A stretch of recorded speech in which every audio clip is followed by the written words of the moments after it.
Halo budak-budak Pontianak, kalau kita bingung mau belajar apa, misalnya waktu-waktu kosong mau belajar apa, aku sarankan untuk salah satunya adalah belajar tentang AI agent. Mungkin dengan belajar ini ada beberapa hal yang bisa kawan-kawan selesaikan. Misalnya kemarin istri aku baru WA-nya kena suspend karena ada aktiviti mencurigakan dari Meta katanya. Padahal dia ndak ada broadcast atau ngechat orang random gitu, ndak ada. Cuman biasanya kan ada pesan masuk dari nomor yang ndak dikenal untuk booking make up. Nah, ketika dia disuspend dan jadwal make upnya tuh udah dekat, itu tuh jadi masalah benar. Kemarin ketika flow-nya tuh orang klik link di bio, habis itu dia ngirim pesan gitu. Nah, ketika chat udah booking gitu kan, tiba-tiba WA-nya ke suspend, nggak bisa dibuka. Nah, jadi aku coba sarankan untuk buat booking form kayak gitu. Jadi flow-nya sekarang tuh, jadi aku cobalah buatkan pakai Codex. Di sini pakai ChatGPT, buatkan dashboard untuk pesan untuk klien booking kayak gitu. Terus di sini udah jadi versi sebelumnya. Jadi di sini bisa klien tuh bisa isi nama, nomor WA, tanggal booking, terus ada wedding ke atau non wedding kayak gitu kan.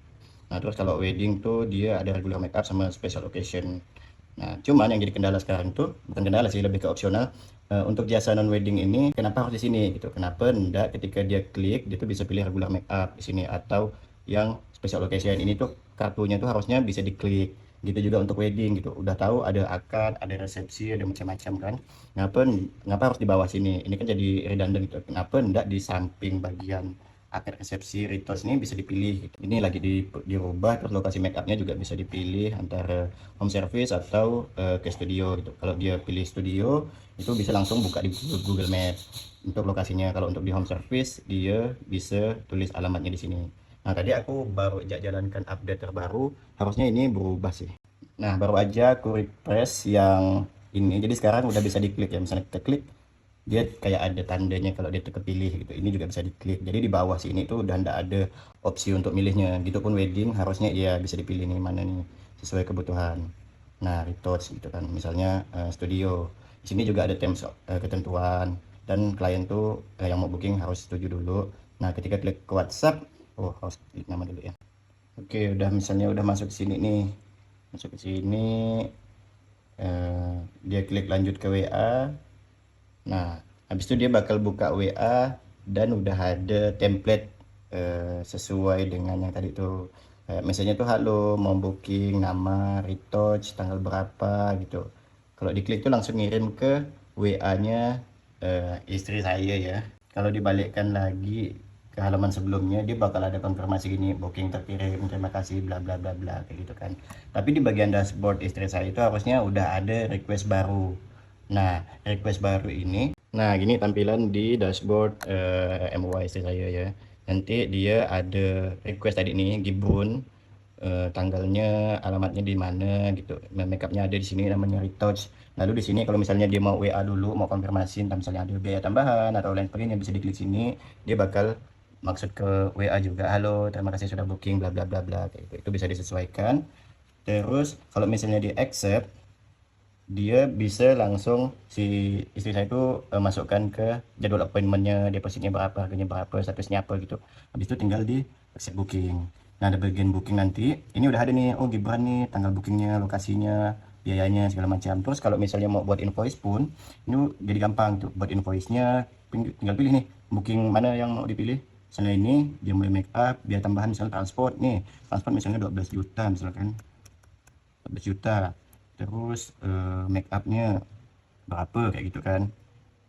Misalnya udah sesuai nih retouch, pilih yang Gibran ini 400.000, terus udah jadi transportnya 1,2 juta. Misalnya kita mau atur diskon di sini pun, misalnya diskon 1 juta, itu tuh udah auto auto jadi gitu. Misalnya kehitung lah kayak gitu kan. Terus kita bisa save invoice-nya atau kita print, udah jadi nih kayak gini invoice-nya, tinggal kita kirimkan ke klien. Nah, aku bukan programmer, memang cukup suka di bidang digital. Dengan adanya AI, aku rasa selama orang-orang tuh tahu apa yang mau dibuatnya, misalnya kayak ini kan bisnis proses yang sebenarnya aku pun tidak begitu paham juga ya, karena biasa behavior di MUA tuh kayak gimana sih? Apakah dia lebih nyaman pakai WA langsung atau form kayak gini? Nah, itu aku tanyakan ke beliau gitu. Kalau misalnya kita pakai formnya kayak gini, apakah lebih oke atau enggak? Jadi harus lebih tahu juga domain knowledge-nya, harus lebih tahu apakah ini works atau enggak di industri mereka. Dan ketika kita udah tahu apa yang mau kita kerjakan itu, kita cukup kasih tahu ke AI, kasih instruksi yang lengkap, besar kemungkinan itu bakal bisa kejadian. Nah, kalau kita mau belajar lebih banyak atau belajar at least dari basic ya, bukan kelas, tapi N8N Community Meetup, ini emang event dari N8N Global karena aku N8N Ambassador Indonesia. Caranya itu di CW Serdam, teman-teman bisa ikut, daftar dari link berikut.